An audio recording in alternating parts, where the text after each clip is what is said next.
And they documented real life couples who met in the virtual world.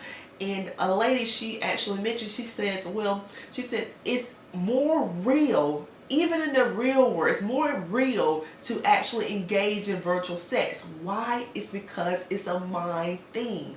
You can engage yourself, and that's another thing, and we're going to get into this later, but you actually have spirits that actually attach your itself to your body. And I mean, I personally know this. I personally have experienced spirits that came on me, you know, unwillingly, of course, in my bed and held me down. And one time, a spirit was actually physically intimate with me. These things are real. So when people are saying they're having these experiences and it's like they actually can feel the caressing, then, you know, it's true. We now want to look at a couple documentaries on Second Life. The first one is a user's personal experience. He actually recorded his chats and videos and forums and put together one big presentation concerning his experiences. So at this time, we want to look at the documentary in Second Life.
But as you see, this is real, and these people are having real life experiences.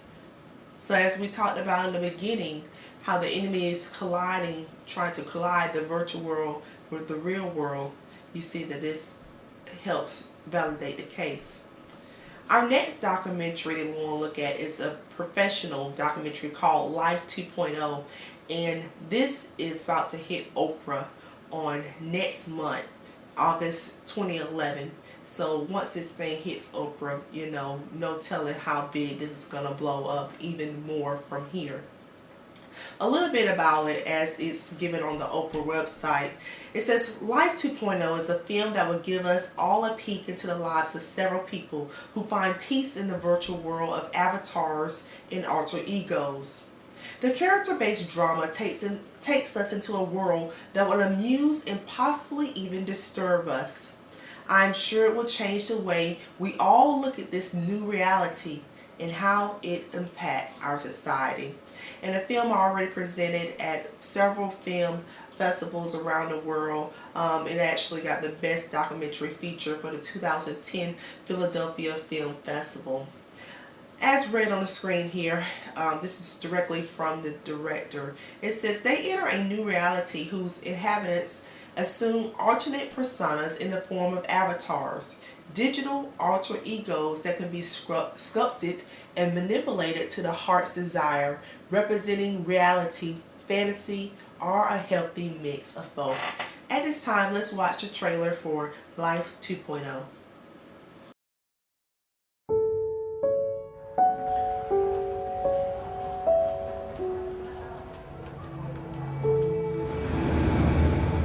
How are you? Nice to see you. I recognize you.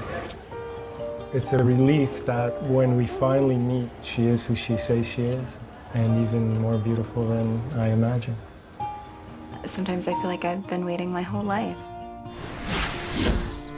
Here we are, our second life is transposing into real life.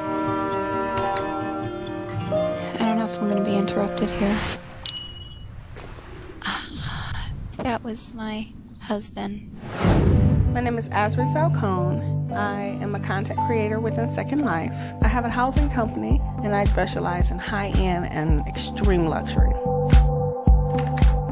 Asri is not my alter ego. Asri is me. I call Second Life the best and the worst thing that has ever happened to me. It was after going for days straight that the other things just weren't important anymore. My avatar is an 11-year-old girl. The fastest growing sites on the internet. Second Life is different than a game because there isn't any goal. Everything in it is created by the people who are there. How cool is that? I think it becomes a problem when you ignore your first life.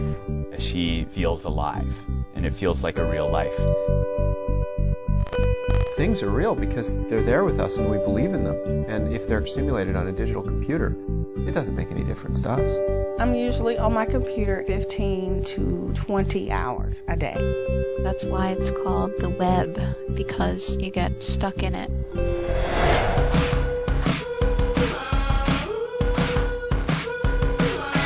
The virtual world must contain some sort of danger and risk and possibility of pain or loss to be interesting. In order for me to live my real life, she needs to give up hers.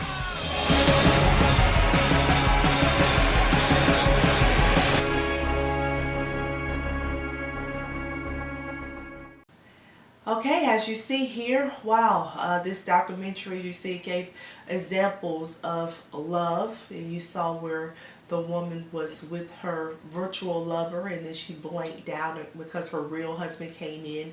You saw an example of a woman who, you know, possibly had self-esteem issues, but she's very successful in the virtual world. And then you had a guy, the Addiction 2.0, a guy who is destroying his marriage, even to the point, I mean, he doesn't even want his identity to be shown. You know, this is real serious, and as I pointed out earlier, again, these people are engaging themselves hours upon hours in the virtual world. As we move along, we want to look at children and virtual worlds. Why are children so drawn to virtual worlds? Because as we see, as I mentioned earlier, it all started with the gaming, arcade games, and then the games became more graphic and everything became more real, and it led us up to this point here where we are, the evolution of virtual worlds. Well, when we're asked why are children so attracted to the virtual world, well, it's different from watching television. Virtual worlds are not passive forms of entertainment.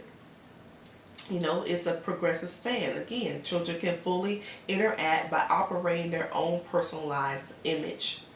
It's a place where children can unleash their creativity to create their own avatars.